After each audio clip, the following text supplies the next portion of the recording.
Welcome to Texas. Hey everyone, Alexandria and I are in Texas, and we are heading down to San Antonio for the 2020 Commodity Classic Farm Show. We got about 40 miles to go. The weather's nice. It is 53 degrees and sunny. We did see a few tractors in the field. Planting is started down here, so pretty exciting seeing the green grass and the warm temperatures. It's supposed to get nicer. We're going to be at the show a couple days, and then we're going to go out to a farm in Texas and get some 2020 footage of some corn planting. So stay tuned for that, and we'll bring you part of the show. But before arriving in San Antonio, Alexandria and I had to make a little stop in Waco, Texas at the Magnolia Market at the Silos. Believe it or not, I never heard of this place before. So this place is popular, you said? Yes. Okay, we'll check it out. The Magnolia Market at the Silos, or the grain bins as I would call them, is right off Interstate 35 in Waco, Texas. It was real easy to get to. We stopped here on a Wednesday afternoon, not a lot of people here, and we was able to check it all out without fighting a crowd. But I guess on the weekends it gets pretty crowded here. What do you think? I'm so excited. Okay, well, that's good. Apparently I don't watch enough TV because I had no idea who Chip and Joanna Gaines were up until my daughter telling me all about it. But anyways, like I said, nice little visit here, just off the interstate, easy to get to. The bakery here was awesome. Got some blueberry muffins. They were really good. Of course, I had them the next day, and we checked out the gift shop and everything. They got some concession stands here. Got some good iced tea. We had ate lunch prior to coming here, so no food. But yeah, I think it'd be a cool little spot, and everybody I talked to knew about it except for me. And since I never heard of this place and there's going to be people watching this video, go ahead and comment below and say yay or nay whether you knew about this or not, or am I the only one? There was 2.5-hour bus tours you could take of the city of Waco and see all the houses that these people have fixed up. I guess they have a TV show about it. How's the tea? It's really good. Okay. Definitely a tourist trap. Just spent $18 on 2 glasses of iced tea, but we got to keep the jars that it comes in, so I guess that makes it worth it, right?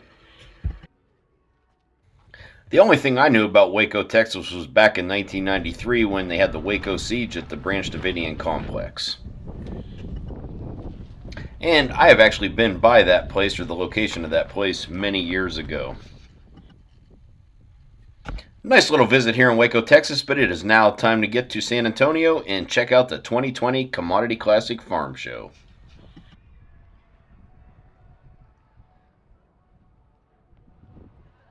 Hey everybody, Mike West, Farmhand Mike here in Alexandria, and we are ready to check out the 2020 Commodity Classic Show in San Antonio, Texas.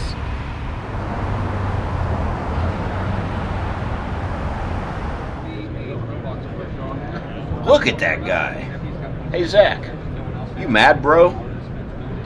You need to smile more like that farmhand guy does.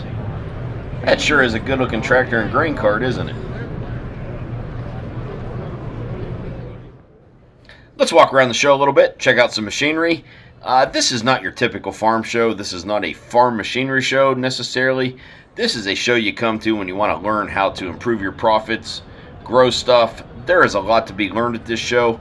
You don't have near the crowd at this show like you do at the National Farm Machinery Show, but there is a lot of good information here, a lot of good seminars, and I really enjoy coming to this show.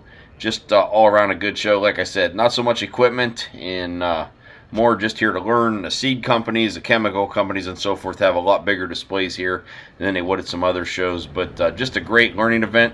This show is 3 days. It was Thursday, Friday, and Saturday. Saturday ended at noon. But just got to come to the show here a little bit and got to talk to a lot of people, ran into a lot of fans that watch me on YouTube, and there was a lot of other YouTubers here, as you will see coming up later in the video. And a shout out to FBN, or Farmer Business Network. They had, at their booth, they had YouTube here, and there were some people here from YouTube, and the first day after the show, We all got together, and YouTube talked about what they're seeing for growth in egg channels and so forth. And it's a pretty popular thing on YouTube right now. And if you're watching this, you probably already know that. But anyways, YouTube got us all together and took us out for dinner, all the farm YouTube channels that were here at the show. And we just had a great time, had a really good meal, had some drinks. We got to sit around and just talk about YouTube and different things and share ideas. And it was just a great experience. And I even got to meet a few YouTubers that I never met before. And there was even one I never heard of before. So that was awesome. Generational family farmers. Today, I want to give you some insights into why this kind of content is growing and how. But first, a little bit of background. My team looks at popular videos on YouTube, and we try to figure out why they're popular. One of the things that we work on is other kind of dynamics, which can kind of devolve into being snarky and that kind of stuff. And YouTube is, you know, and the work that you guys have done has really been about, you know, educating and showing people what's been going on at the farm in a way that has reached huge audience. Fourth generation farmer, north central Montana. We're out in the prairie, big sky country, and definitely a little bit different farming than the Mideast. Started the YouTube channel about 10 years ago. Didn't really start getting active on it until the last 5 or 6 years. And just from a number of... Okay, we're in San Antonio. Got to check out the Alamo.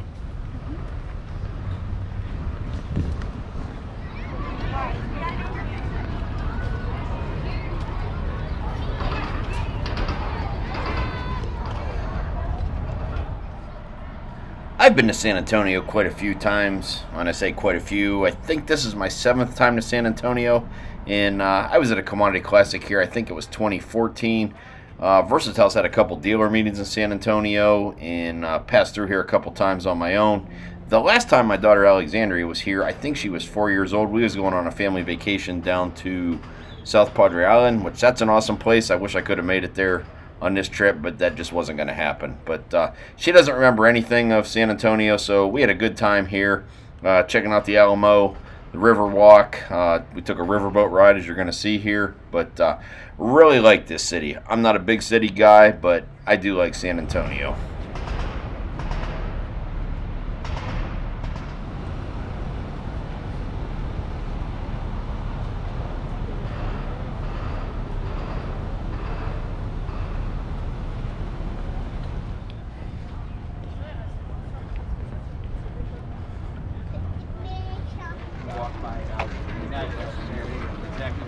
So we printed up a flyer in Colorado which said, "Come to Texas." And it was even called Texas. It was called Texas. It was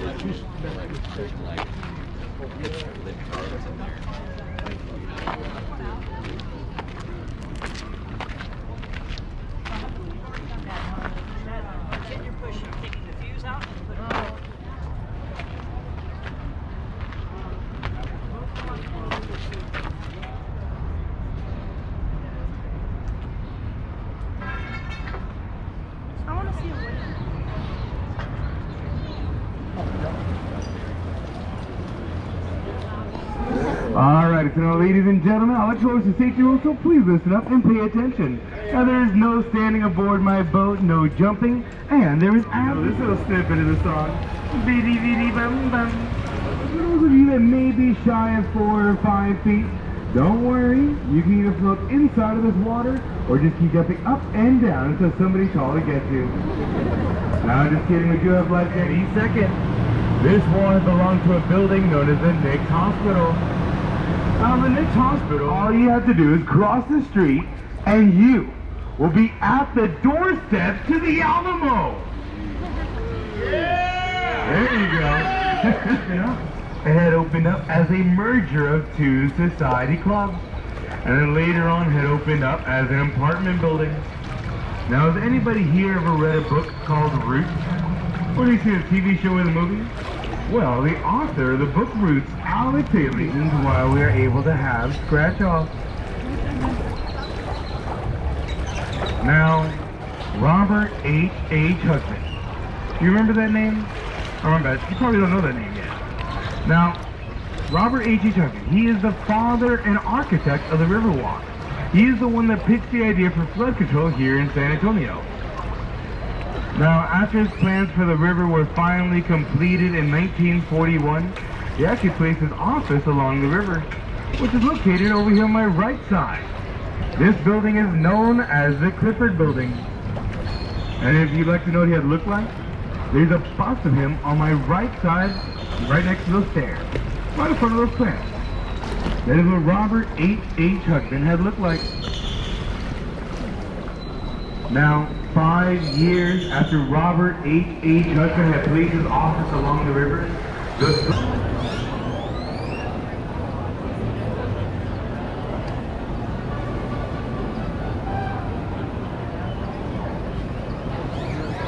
1968 for our World's Hemisphere of 1968.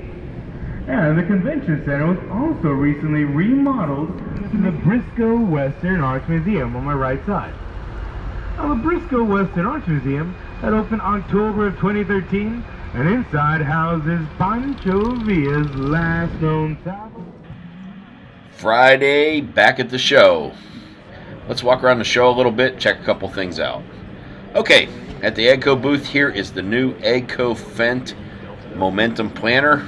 Don't know a lot about it. It's their new high-speed planter. They had some dealer meetings this past winter. The dealers got to see it and so forth. As far as I know, this is the first public viewing of this at a farm show. Who knows, maybe I'll get to see one run. Dealer that I call on, I think maybe getting one of these in. Not sure. And just going to look at the new Fendt tractor here. Hooked to the planter, but had a pretty nice display here. And there's your first look from Farmhand Mike's YouTube channel. And they also had a Fendt Ideal Combine here. Of course, I got to film one of those out in the field last fall, but this one here does not have a steering wheel in it. It's ran by joysticks, which, in my mind, if you're a YouTuber or a farm vlogger, not having a steering wheel in here and running by a joystick is awesome, because you don't have a steering wheel in the way, so you can film like right out the front window and don't have to work around that steering wheel. I had a little interview with J&M here, and that video is up on my channel. You can check that out. So had a great time here at the J&M booth at the show. And just a couple pictures here to end the video. So I brought my daughter to the show, and she is here with Beaver Vineyards and This Farm Wife. And some other YouTubers that were here is, of course, Welker Farms, Fast Egg Montana, Minnesota Millennial Farmer was here, and Brian's Farming Videos out of Ohio. Got to meet Stony Ridge Farms. That was a YouTube channel I did not know existed, and got to meet him. He was a good guy, but we all got together, had a great time. Peterson Farm Brothers were here as well. So anyways, awesome experience. And hey Brian, if you're watching this, I almost didn't mention you because you mentioned all the other YouTubers in your video, but you did not mention Farmhand Mike. I did not go to the show on Saturday, but I went to a farm and I got to video the first corn planting of the 2020 season. That will be my next video on YouTube, so stay tuned for that. And did Farmhand Mike and Leg Arms arm wrestle? I don't know. Only a handful of us know. Thanks for watching, everybody. Don't forget to like, comment below, subscribe. Check me out on Instagram at Farmhand Mike.